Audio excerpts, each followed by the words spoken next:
कौन क्या बोलता है पारस जी के टीम से, उस पर हम लोग नोटिस नहीं लेते, क्योंकि उनके यहाँ सब अठन्नी चमन्नी भरा हुआ है। देखिए, श्री पशुपति कुमार पारस चाचा जो हैं, माननीय गृह मंत्री श्री अमित शाह जी के डर से चुनाव प्रचार कर रहे हैं। बिहार विधानसभा के 2 सीटों पर उपचुनाव होने हैं। हर पार्टी अपनी पूरी तरीके से ताकत झोंक चुकी है, चाहे वो एनडीए की बात कर ले, चाहे लोजपा के चिराग पासवान की बात करे, चाहे राजद की और चाहे कांग्रेस की। तमाम पार्टी अपने अपने प्रचार में मैदान में उतर चुकी है चुनावी प्रचार के लिए। हमारे साथ कृष्णा कुमार कल्लू हैं, जो पशुपति पारस के जिस तरीके से प्रचार के लिए निकले हैं, क्या लगता है इससे कि प्रचार प्रसार में कितनी दमखम दिखा रहे हैं पशुपति पारस जी, क्या कहेंगे? देखिए, बिहार विधानसभा 2 सीट का जो उपचुनाव है, उस उपचुनाव में लोक जनशक्ति पार्टी रामविलास के उम्मीदवार ही चुनाव जीतेंगे। जिस तरीके से नीतीश कुमार ने बिहार को ठगने का जिस तरीके से काम किया है 16 सालों में, बिहार की जनता ने इस बार मन बना लिया है सत्ता परिवर्तन का। जो 2 विधानसभा में जो चुनाव है, उसमें परिवर्तन का मन बना लिया और बिहार विधानसभा में लेकिन पशुपति पारस जी मन से कई बार चिराग पासवान का नाम ले रहे हैं, इशारों इशारों में कह रहे हैं कि कल तक घर से नहीं निकलते थे, आज मैदान में उतर गए हैं। देखिए, श्री पशुपति कुमार पारस चाचा जो हैं, माननीय गृह मंत्री श्री अमित शाह जी के डर से चुनाव प्रचार कर रहे हैं। उन्हें इस बात की डर है कि अगर चुनाव प्रचार में हम नहीं जाएंगे तो कान पकड़ के कनैठी देके अमित शाह में केंद्रीय मंत्रिमंडल से उन्हें बाहर कर देंगे। उनको इतना डर है कि डर से उनके पैजामा में पट्टी ना हो जाए।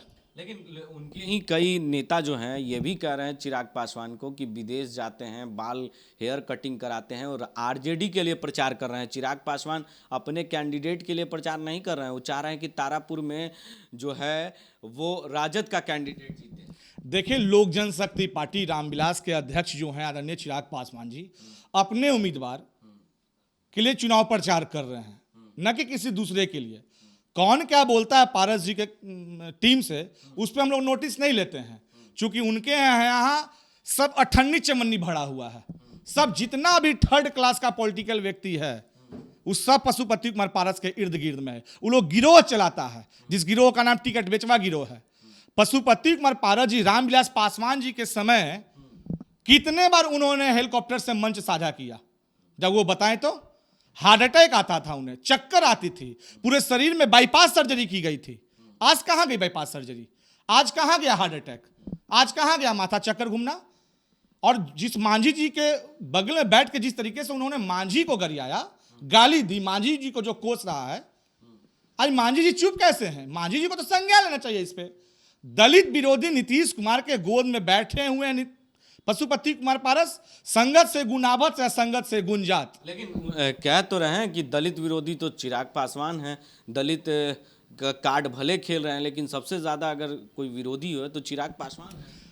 जिस तरीके से जनता का समर्थन न जात न पात करे सबकी बात, जिस तरीके से पासवान समाज के लोग, दलित समाज के लोग, मांझी समाज के लोग, चाहे वो स्वर्ण से जुड़ा हुआ हो, चाहे वो किसी भी जात से जुड़ा हुआ है, चाहे वो किसी भी धर्म से लोग जुड़ा हुआ है, सभी के सभी लोग मेरे नेता आदरणीय चिराग पासवान जी के जनसभा में समर्थन दे रहे हैं, आशीर्वाद दे रहे हैं। माताएं बहनें बुजुर्गों का आशीर्वाद जिस तरीके से मिल रहा है, अपने आप में बहुत बड़ा बयां करता है। पशुपति कुमार पारस जी लोजपा को दीमक की तरह उन्होंने खाया, और संयोग कि चुनाव प्रचार के लिए चुनाव आयोग ने उन्हें सिलाई मशीन दिया, तो नीतीश कुमार की कफन, वो अपनी खुद की कफन और एनडीए की कफन तैयार करने के लिए चुनाव आयोग ने उन्हें सिलाई मशीन सिलाई मशीन का तो इस्तेमाल वो नहीं कर रहे हैं, बंगले का ही इस्तेमाल कर। सोच लिए बंगले से उन्हें कितना मोह है, जिस बंगले को उन्होंने तोड़ दिया, नाश कर दिया, जिस बंगले को